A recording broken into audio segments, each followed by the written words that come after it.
Ayan, praise God. Pwede po bang tumayo tayong muli, mga kapatid? Para po sa pagbabasa ng salita po ng Panginoon, matatagpuan po natin sa aklat po ng Philippians, o Filipos, chapter 3, verses 17 to 21. Babasahin po muna natin sa English, and then bilang pagmamahal sa ating wika, ay babasahin din po natin mamaya sa Tagalog. Sabi po sa English ay ganito, Philippians 3:17.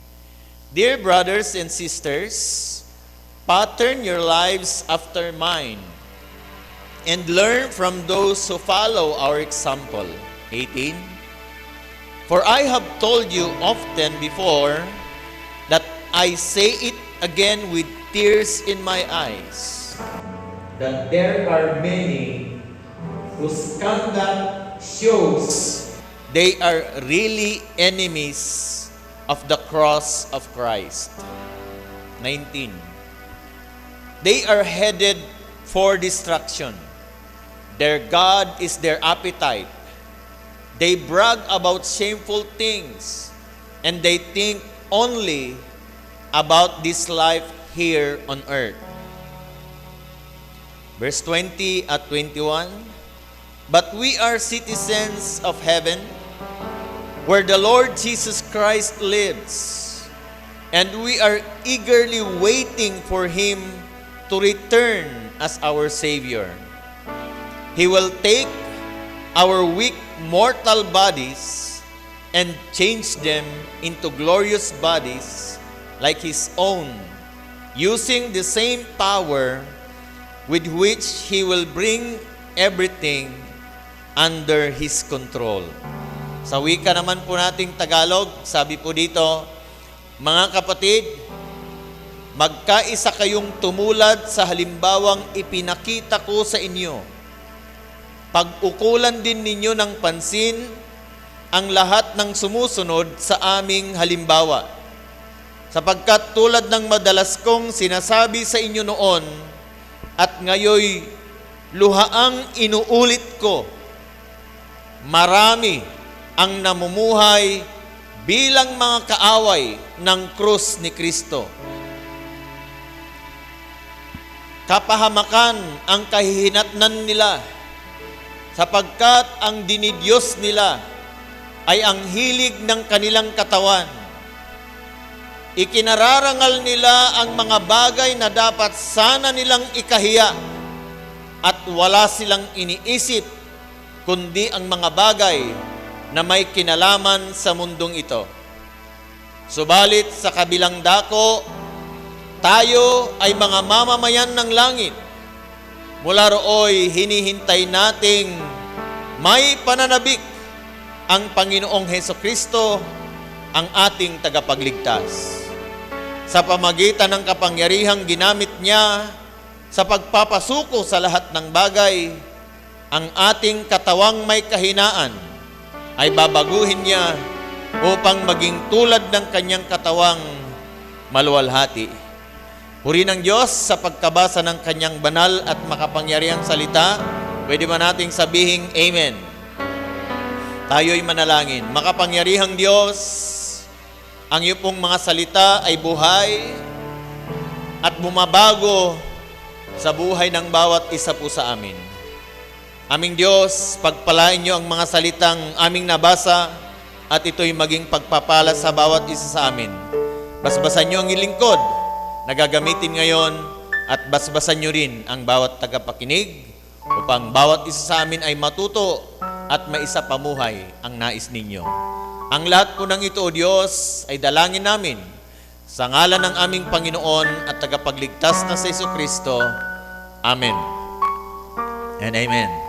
Praise the Lord. Pwede na tayong makaupo sa presence ng ating Panginoon, citizens of heaven. Yan po ang ating pag-uusapan ngayon. Amen. Sino sa atin ang Filipino citizen? Amen. Mga senior citizen? Ayan. Amen. Happy birthday, Pastor Nanding. Welcome sa pagiging senior citizen. Purihin ang ating Panginoon. So, dito po, sa mga nabasa po nating mga talata, mga kapatid, ang pinaka-key verse po natin dito, kinuha po natin yung title natin sa Philippians 3:20, na sabi niya, we are citizens of heaven. Pwede ba nating sabihin ito? We are citizens of heaven. Yan. But we are citizens of heaven where the Lord Jesus Christ lives, and we are eagerly waiting for Him to return as our Savior. Amen. Yes, we are citizens of heaven. Ngayon, bilang mga citizen ng langit o mamamayan ng langit, una po, sabi po dito, maging magandang halimbawa tayo. Kasi tagalangit tayo, amen? Lahat ng mga tagalangit, magsabi ng malakas na amen. Amen. Yan. Ang mga tagalangit dapat maging magandang halimbawa. Tingnan mo nga ang katabi mo kung good example yan. Namumuhay ba yan bilang makalangit? Bilang tagalangit? Pwede. Pwede. Sabi po ni Paul sa verse 17, sabi niya, mga kapatid, magkaisa kayong tumulad sa halimbawang ipinakita ko sa inyo. Si Paul, mga kapatid, naging good example at sinasabi niya ngayon, next verse, next.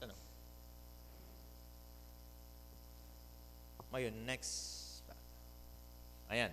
Sabi po dito sa verse 17, mga kapatid, magkaisa kayong tumulad sa halimbawang ipinakita ko sa inyo. So itong si Paul, mga kapatid, namuhay siya, nagpakita siya ng isang halimbawa ng isang tao na tagasunod ng ating Panginoong Hesukristo. Kaya sinasabi niya ngayon, magkaisa kayo ngayon na tumulad sa halimbawang ipinakita ko sa inyo. Malakas din ba ang loob natin na sasabihin ito? Tularan ninyo ang aking halimbawa sa mga tao? Isang tanong, ang isa pong nakatawag sa aking pansin, na yung tanong na ito ay, kung susundan ng mga tao ang iyong halimbawa, mapapabuti ba sila? Tanungin natin ang ating mga sarili. Kung susundan ng ibang tao ang halimbawa ko, magiging sino din kaya sila sa kanilang pagsunod sa akin o sa inyo? Mapapabuti ba sila o mapapasama? Dapat mapapabuti, mga kapatid. Na pag sinundan nila yung halimbawa na nakikita nila sa atin, ay mapapabuti ang kanilang kinabukasan. Kaya malakas ang loob ni Paul na sabihin sa kanyang mga kapatid na magkaisa silang lahat na tumulad sa halimbawang ipinakita niya sa kanyang mga kapatid. Na di ba, mayroon din sinabi si Paul, follow me as I follow Christ. Sundan ninyo ako habang sinusunod ko si Kristo.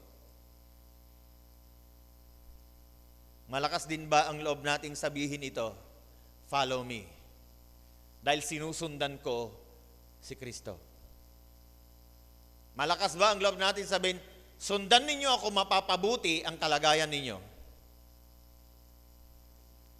Hello mga kapatid. Hello, dyan ba kayo? Ang mga tagalangit, dapat magandang halimbawa. Amen? Yes. Dapat lang. Karapatan natin, tungkulin natin bilang mga citizens of heaven na tayo po ay mga good example bilang mga Christians. Prayerful ba tayo, mga kapatid? Bible lovers ba tayo? Faithful ba tayo sa pagsiserve kay Lord? Ibinabahagi ba natin ang mabuting balita sa ibang tao?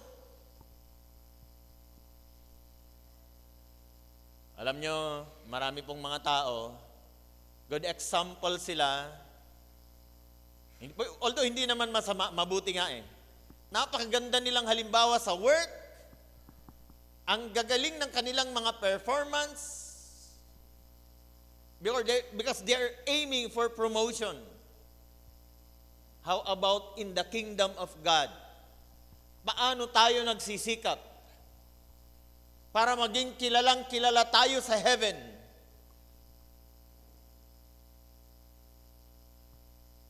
At kilalang kilala tayo ng Panginoon na pagdating ng time, mga kapatid, sasabihin ni Lord, well done, good and faithful servant.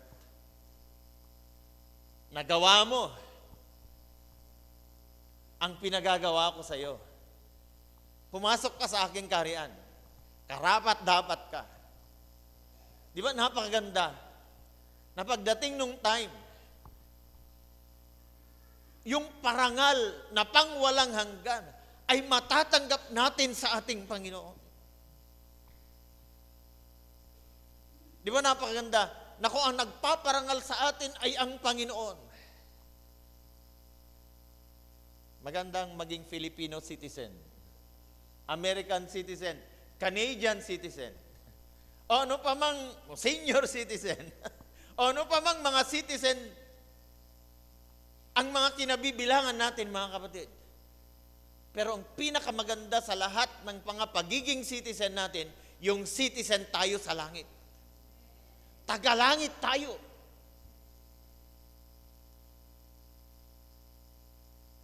Yan ang sana i-aim natin. Filipino citizen ka na,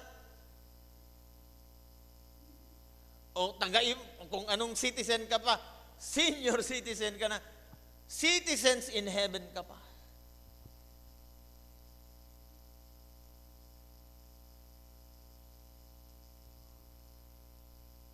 Tinan pa rin natin sa huling sinasabi sa verse 17, maging gabay sa iba. Hindi lang po tayo makukontento sa pagiging magandang halimbawa, kundi magiging gabay din tayo sa iba, mga kapatid. Kasi iba lang yung nakikita nila tayo, na good example tayo, pagkatapos meron pa tayong ginagabayan na ibang mga tao na gusto din natin na sundan nila yung ating halimbawa. Diba? Meron tayong kanta, yung, "O may all who come behind us find us faithful." Na sana yung mga sumusunod sa atin, makita nila na tayo po ay tapat. Next slide. Maging gabay din naman tayo sa iba, dahil tingnan po ninyo yung naka-highlight dyan sa last, dun sa verse 17, na sabi niya, pag-ukulan din ninyo ng pansin ang lahat ng sumusunod sa aming halimbawa. So maliban kay Paul, may sumusunod din kay Paul, at sabi niya na pag-ukulan nyo rin ng pansin ang lahat ng sumusunod sa aming halimbawa. So maliban kay Paul na sinasabi niyang tularan ninyo, tularan ninyo, ning sinasabi niyang tumulad sa halimbawang ipinakita ko sa inyo, sabi niya. Pero ang sabi naman sa next slide, na sabi niya, pag-ukulan din nyo ng pansin ang lahat ng sumusunod sa aming halimbawa. So maliban kay Paul, may mga sumusunod din kay Paul, at sabi niya, obserbahan nyo rin. Pag-ukulan nyo rin ng pansin. Amen? Pag-ukulan din ninyo ng pansin ang lahat ng sumusunod sa aming halimbawa. Pansinin nyo rin sila. Okay ba sila? Okay ba ang buhay nila? Pag-ukulan nyo rin ng pansin. Maging gabay. Dahil sa verse 17, sabi po dito, ito po yung challenge sa atin. Kaya, kailangan po nating gabayan din po ang iba. Dahil sinasabi ng verse 18, sapagkat tulad ng madalas kong sinasabi nyo noon, sa inyo noon, at ngayoy, sabi ni Paul, luhaan kong inuulit. Ibig sabihin, masakit na sa loob ni Paul yung kanyang nakikita na sabi niya, marami ang namumuhay bilang mga kaaway ng krus ni Kristo. Anong ibig sabihin nitong namumuhay bilang mga kaaway ng krus ni Kristo? Ang nare-remind sa atin ng krus ni Kristo ay kaligtasan. Pero maraming hindi pumapansin dito. They are against. Imbis na yakapin yung ginawa ni Jesus na pagtubos sa kanilang mga kasalanan, sa ating mga kasalanan, pero binabaliwala nila ito. Kaya si Paul, nasabi niya dito na luhaan na niyang inuulit ito, na parang nakikiusap na. Marami na kasing namumuhay bilang mga kaaway ng krus ni Kristo. Hindi nila pansin ang ginawa ni Jesus sa krus ng Kalbaryo, ang kanyang pagkamatay.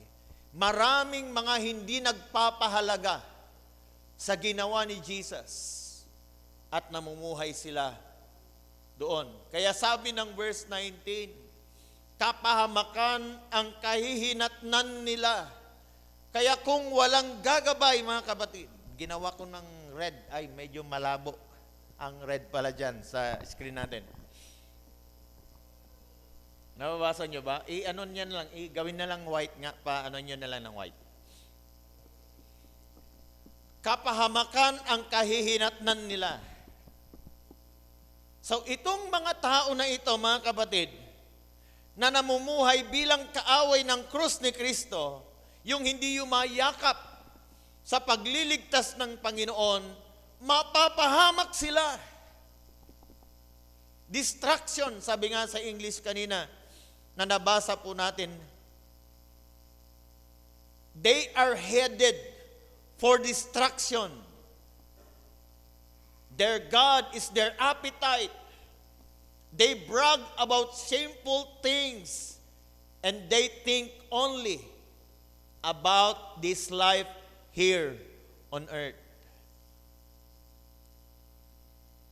Kapahamakan, hell nga pa nga po ang ginamit ng ibang mga version ng Bible.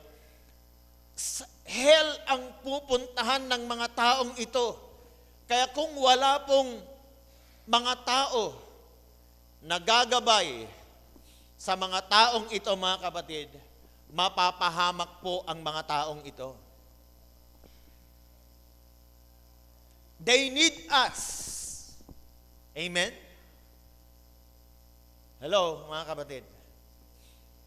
Kailangan ng mga taong ito na namumuhay bilang mga kaaway ng krus ni Kristo ang gagabay po sa kanila dahil kapahamakan ang kanila pong kahihinatnan.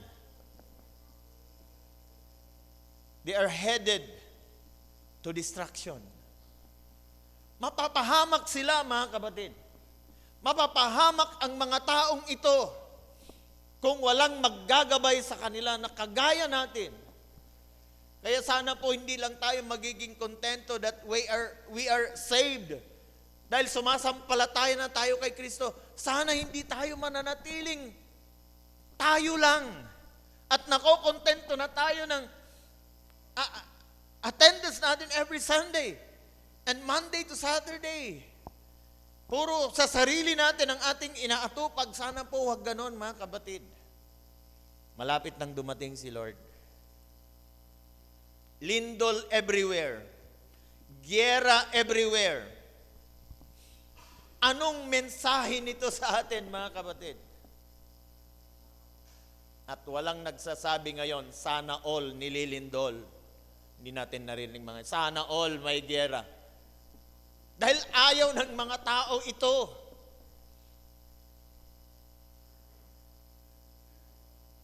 Pero papunta na tayo doon. And these people, mga kapatid, na namumuhay bilang kaaway ng krus ni Kristo, pag hindi sumampalataya kay Hesus Kristo, mapapahamak sila. Kapahamakan ang kahihinatnan nila. At kung may mga member ng family natin na sila'y mapapahamak, masaya ba tayo? Hindi, siyempre. Ayaw natin silang mapahamak. Pero hinahayaan natin sila napupunta doon dahil sa ating mga pananahimik. At hindi natin nagagabayan. Maraming mga tao, maraming mga Christians, hinahayaan lang ang kanilang mga loved ones na ginagawa ang mga makamundong mga gawain. Pansinin niyo, napakabigat ang sabi ng verse 19, sapagkat ang dinidiyos nila ay ang hilig ng kanilang katawan. Bari nyo? Itong mga tao na ito, na namumuhay bilang kaaway ng krus ni Kristo, ang kanilang dinidiyos ay ang hilig ng kanilang katawan. Kung ang hilig nila bisyo, bisyo. Kung ang hilig nila kain, kain. Their God, sabi nga sa English kanina mga kapatid, their God is their appetite. Sabi ng verse 19, they are headed for destruction, their God is their appetite. Dinidiyos nila ang kanilang tiyan. Gusto ko yun.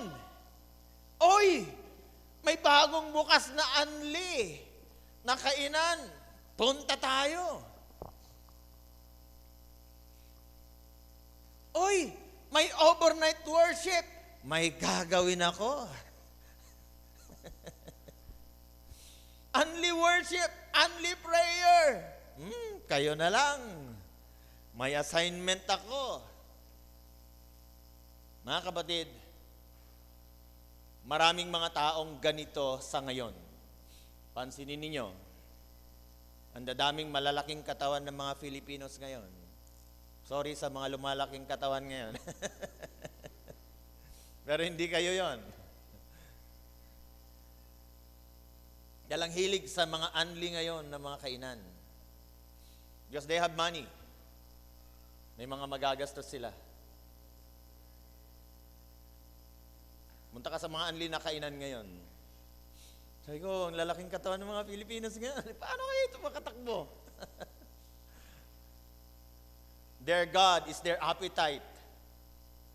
They brag about shameful things. Mabigat yung sinasabi dito na ikinararangal nila ang mga bagay na dapat sana nilang ikahiya. Bigat, no? Dinidiyos nila ang kanilang hilig. Ang hilig ng kanilang katawan. At, ang mabigat pa, ikinararangal nila ang mga bagay na dapat sana nilang ikahiya. Yung dapat hindi sana pinopost pa nila.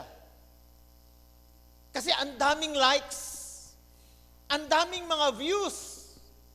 So dapat, kaya hindi sana dapat ikahiya. Pinopost nila. Why? Maraming viewers. Pero kapag ka mga Bible verses ang ipopost mo, kakaunti ang mga viewers, ang mga nag-likes. Pero pagka mga makamundong mga gawain, ang daming. Nagba-viral pa nga. And even us, na minsan kahit hindi natin dapat i-click na natin, viewers na rin tayo. Subscriber na rin tayo. Ang daming ganyan sa mga panahong ito ngayon, mga kapatid. At yung mga iba, alos ipakita nila yung mga private parts, dadami lang ang mga viewers. Kasi nga, sila yung mga taong namumuhay bilang mga kaaway ng krus ni Kristo na tuloy ikinararangal nila ang mga bagay na dapat sana nilang ikahiya. Huwag tayong bibigay dito, mga kapatid. Hindi tayo taga rito. Tagalangit tayo. ipakita natin kung paano mamuhay ang mga tagalangit. Tayo, sikapin natin, kahit marami ng mga gumagawa nito na kinararangal nila ang mga bagay na dapat sana nilang ikahiya, we can make a difference, mga kapatid. We're Christians. We're citizens ng heaven. Hindi dito. This world is not our home.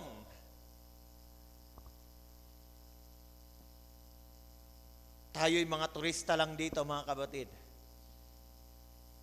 Nakikipanayam lang tayo dito. Kaya ang halimbawang ipapakita natin dito, yung halimbawa ng mga taong tagalangit. Kung yung mga tagamundo, ang pinapakita nilang halimbawa ay yung pamumuhay ng makamundo, sila yon kasi taga rito sila. But we, tayong mga Christians, ipakita natin kung paano mamuhay ang isang taong tagalangit. Salamat sa isang nag-amen. Amen? Yes, mga kapatid. Huwag nating ikarangal ang mga bagay na dapat nating ikahiya. Ikahiya pa rin natin ang dapat nating ikahiya. At ang dapat nating ipagmalaki, yung dapat ipagmalaki. Walang iba kundi ang ating Panginoon. Amen? Palakpakan natin ang Panginoon. Yes. Dapat ang ikinararangal natin, ang itinataas natin, walang iba kundi ang Panginoon. Ikahiya natin ang mga gawaing nakakahiya. At pasikatin natin ang mga bagay na maka-Diyos. Kahit kakaunti ang magla-like sa mga post natin, sa mga bagay na maka-Diyos, okay lang yan. Dahil ang unang-una na viewer natin ay si Lord. Amen? At kung pwede rin siyang mag-like, ilalike niya yung post mo na yon.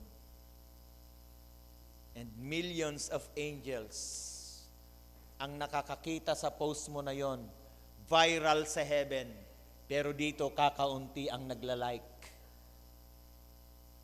Dahil hindi tayo dito dapat maging sikat, mga kapatid. Okay lang maging sikat dito sa mga magagandang ginagawa natin o mga performance natin. Okay lang yan. Pero pag pinarangalan ka, ibalik ang parangal kay Lord. Amen? Ibalik ang parangal kay Lord. Anumang mga achievements natin, mga kapatid, anuman mga success, promotions, parangal na natatanggap natin, give the glory, the highest glory to God. Amen. Kapag mayroong nag-like sa'yo, pag may pumuri sa iyong post because of your achievements, re-replyan mo agad, glory to God. I cannot do nothing without my God. Nagawa ko ito dahil inalaw ni Lord na magawa ko. Sa Kanya ang papuri. Amen? Palakpakan si Lord. Amen. Huwag tipirin. Kasi dapat lang siyang parangalan. Amen? At ito pa yung mga namumuhay bilang kaaway ng krus ni Kristo. Ang gawa nila, wala silang iniisip kundi ang mga bagay na may kinalaman sa mundong ito. Ito ang mga kaaway ng krus ni Kristo sa verse 18. Ang isip lang nila ay yung mga bagay na kinalaman sa mundong ito, hindi yung mga bagay na may kinalaman sa langit. Dahil taga rito sila. Pero tayo, iba tayo, mga kapatid. Iba tayo. Amen? Sabihin natin sa katabi natin, iba ka. Iba ka. Iba tayo. Filipino citizen tayo. Pero Citizens of heaven din tayo, mga kapatid. Amen. Ipakita mo kung paano mamuhay ang isang Pilipinong Kristiyano na tagalangit. Amen? Ipakita natin ang halimbawang ito. In this world, mga kapatid, marami talagang nakikita tayo na makamundo talaga ang buhay nila. But we are of this world. Nandito tayo sa mundong ito, but we are of this world. Affected tayo sa mga nangyayari dito. Dahil nandito tayo. Even minsan, sa mga comments natin, sa mga government officials, sa mga nakikita nating mga nangyayari ngayon, minsan yung mga comment natin makamundo na rin. Hindi na comment ng makalangit. Nasusundan na rin natin yung mga comment ng mga tagamundo. Hindi na yung comment ng makalangit. Affected na tayo. Paano kaya mag-comment ang isang tagalangit sa mga negative na mga comments ng mga tagamundo? Paano tayo magre-respond sa mga lumalabas na issues ngayon bilang tagalangit? Paano tayo magre-respond kung puro negative na lahat ang mga comment ng ibang mga tao? Thousands of people, negative ang mga comments. Pero kung ikaw ang nag-comment doon, ay iba. Pag nabasa nila, iba ito. Pro ito, pro. Umaayon ka ba? Minsan, pag ikaw yung naiba ng comment doon, sasabihin nila, umaayon ka ba sa negative na nangyayari?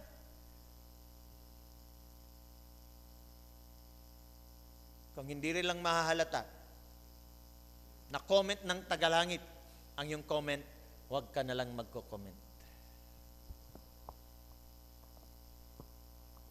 Hello mga kapatid, nandyan pa ba tayo? Yes.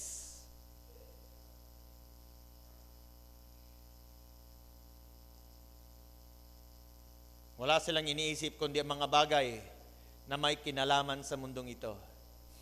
Pero di ba sabi ng Colossus, na iset natin yung mind natin sa mga bagay na makalangit, hindi yung makalupa.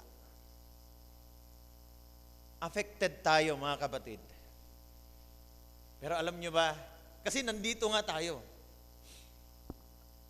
Pero ako po'y naniniwala bilang mga tagalangit, we have the power to resist. Pwede tayong tumanggi. It is our choice na hindi maapektuhan sa mga nangyayari sa mundong ito. Pansinin niyo yung mga galunggong. Sino kumakain ng galunggong sa inyo? Yes. Mga isda sa dagat, nakatira sila sa maalat sa buong buhay nila. Nakatira sila sa maalat. Bakit pag binili mo, matabang? Kailangan mo pa rin asinan. Buong buhay nila nakatira sila doon. Pero bakit hindi na-absorb ng body nila yung alat ng dagat? Dahil may system sa kanilang katawan na hindi nila maa-absorb yung alat ng dagat. Ganyan din ang mga Christians. Pwedeng hindi natin ma-absorb yung mga ugali ng mga taong namumuhay sa mundong ito. Pwede, kung pipiliin natin. Pero kung pipiliin natin na kung paano sila namumuhay, ay ganun na rin tayo, choice natin yon. Diba sabi ni Jesus, in this world, you have tribulation, but be of good cheer, I have overcome the world. John 16:33. Hindi ako nagkakamali, or 16:30. In this world, sa mundong ito, marami kayong kapighatian. Pero sabi niya, magdiwang kayo sapagkat napagtagumpayan ko na ang sanlibutan. Be of good cheer. I have overcome the world. Sinasabi niya yun sa kanyang mga alagad, be of good cheer. Kahit maraming mga kapighatian, maraming mga negative naman nangyayari sa mundong ito, sabi ni Jesus, be of good cheer. I have overcome the world. Napagtagumpayan ko na ang sanlibutan. And if Jesus is with us, pwede rin tayo magtagumpay. Amen? Yes. Kailangan po ng mga taong ito ang maggagabay sa kanila. Tayo yun. Nagagabay sa mga taong ito, mga kapatid. Huwag tayong manatiling nananahimik. Pag may mga makikita tayong mga kapwa natin, lalo na mga mahal natin sa buhay, na nagpapatuloy sa mga makamundong gawain nila. Di baling magtampo na sila sa atin dahil sa ating comment o pagpapaalala sa kanila. Huwag lang magtampo sa atin ang Panginoon. Dahil sa ating pananahimik, na hindi man lang natin sila pinaalalahanan. Sa 20, verse 20, maging sabik tayo sa paghihintay sa Panginoong Hesukristo. Sabi po dito, subalit sa kabilang dako, tayo ay mga mamamayan ng langit, mula rooy hinihintay nating may pananabik, ang Panginoong Hesukristo, ang ating tagapagligtas. Maging sabik tayo sa paghihintay sa Panginoong Hesukristo. At sana yung kasabikan na yan na paghihintay sa Panginoon ay hindi hahantong, sabi natin, wala naman. Sabi nila, pag lindol na ng lindol, gera ng gera, nagkakagulo na, darating na, wala naman. Alam nyo ba ang excited? Naghahanda. Kung meron siyang may bagay na nakaka-excite sa kanya, bago dumating yung happenings na kina-excitan niya, nagre-ready yan. Yung ganap na yon na mangyayari, dahil excited siya, dahil sabik siya na makita, nagre-ready yan. Tayo, mga kapatid, paano tayo naghahanda sa muling pagbabalik ng Panginoon? Hinihintay nating may pananabik ang Panginoong Hesukristo, ang ating tagapagligtas. Sana yung pananabik na yan ay lagi natin nagsasabi, Lord, sana dumating ka na. Pero bago sana natin sabihin yun, karapat dapat ba ako sa iyong muling pagbabalik, Lord?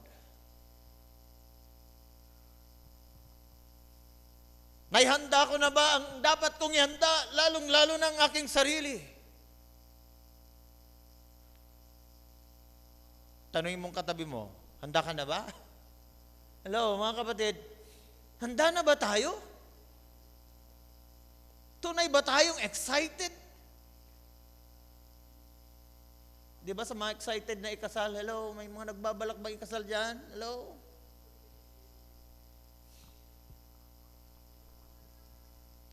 Lalong-lalo na kung gustong-gusto mong makita na naisuot mo na yung trahe di boda mo. Ano ba yan? Tama ba yan? Yung gown, trahe di boda bang tawag doon? At gustong-gusto mo nang makita na yung bride mo nagmamarch patungo sa harapan. Wow! This is it! Ito rin matagal kong plinano at pinaghahandaan. Di ba't nag-iipon ka? Di ba't kinokontak mo yung mga tao na involved sa event na yon, sa ganap na yon? Dahil gustong-gusto mo nang sabik ka nang makita o ma-experience yon, hindi ba't ikaw ay nagre-ready? Ganyan ang mga nananabik sa muling pagbabalik ng Panginoong Hesukristo. Inihahanda ang kanilang mga sarili. Tinatapos ang kanilang mga assignments. Di ba ganon? Pag may exam, nagre-review. Pag may deadline ng mga projects, tinatapos natin before the deadline. buti yun, alam natin kung kailan yung deadline. Ang muling pagbabalik ni Lord, di natin alam. Because anytime, ay pwedeng dumating yon. Ang tanong, nananabik nga ba tayo at naghahanda sa muling pagbabalik ni Lord? Wala ba tayong sabit dyan? Wala bang mga bagay na pwede makadlang sa atin na hindi tayo maging karapat-dapat kay Lord? Nagagawa ba natin ang ating mga assignments? Nare-ready ba natin ang ating mga sarili?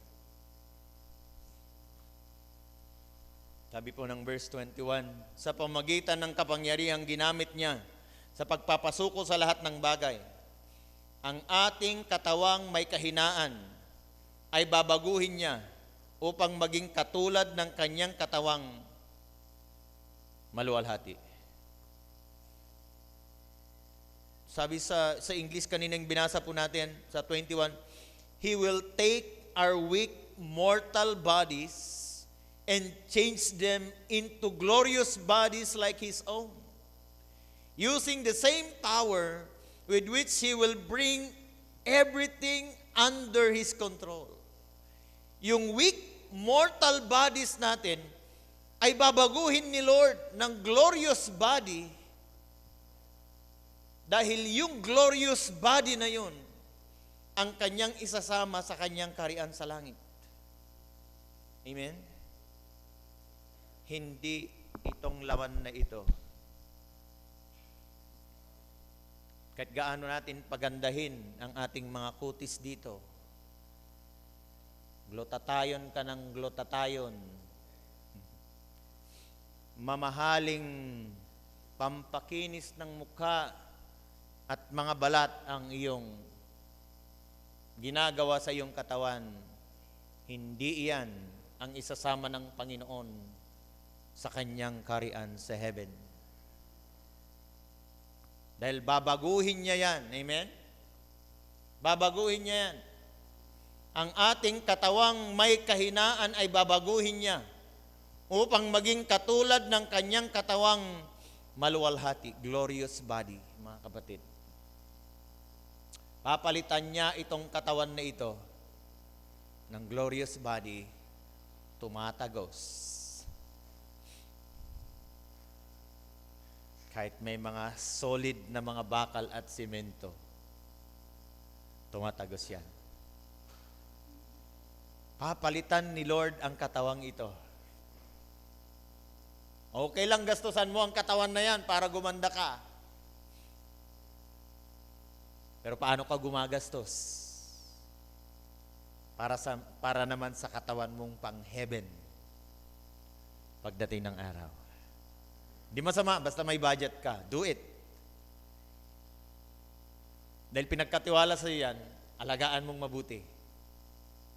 Pero huwag nating kakalimutan na ihanda naman ang ating katawan natitira sa piling ng Diyos pagdating ng araw. Na kung paano natin ginagastusan sana yung katawan nating panglupa, sana naman ay i-ready natin ang buhay na ito natitira sa piling ng ating Panginoon. Amen? Yes. Kaya mga kapatid, bilang mga citizens of heaven, next slide. Bilang mga mamamayan ng langit, maging magandang halimbawa tayo, maging gabay tayo sa iba, at maging sabik sa paghihintay sa ating Panginoong Hesukristo. Sa last slide po natin, sa 1 Peter chapter 2 verse 11. Mga minamahal, nakikiusap ako sa inyo bilang mga dayuhan at pansamantalang naninirahan lamang sa daigdig na ito. Talikuran na ninyo ang mga pagnanasa ng laman na nakikidigma sa inyong mga sarili. Pinapaalala po ni Pedro dito, mga kapatid, na bilang mga dayuhan, bilang mga strangers, and even aliens in this world. Dahil parang mga turista lang tayo dito. Nakikipanayam lang tayo sa mundong ito, mga kapatid, hindi tayo permanente dito. Ang pakiusap po ni Brother Peter ay talikuran na ang mga pagnanasa ng laman na nakikidigma sa ating mga sarili. Ang katawang ito, marami siyang gustong gawin. Dahil nandito tayo sa laman na ito, mga kapatid. Pero may mga bagay na dapat hindi ginagawa ng katawan na ito, na dapat nating iwasan. Dahil iyon ang kalaban natin, at pag hindi natin yun napagtagumpayan, hindi tayo makakasama ng Panginoon sa kanyang kaharian sa langit. Kaya pinapakiusap dito ni Peter, mga kapatid, na anuman yung mga pagnanasa ng laman na nasa sa atin ngayon, ay talikuran na ang mga ito. Kalaban yan ang spiritual nating pamumuhay. Lalong-lalo lang po, mga kabataan, mga walang asawa o maging may asawa na, iwasan natin ang mga bagay na ito, mga kapatid.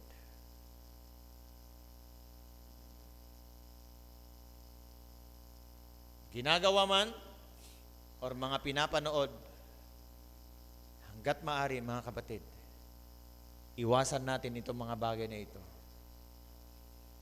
May digmaan na nangyayari sa ating isip, maging sa ating katawan.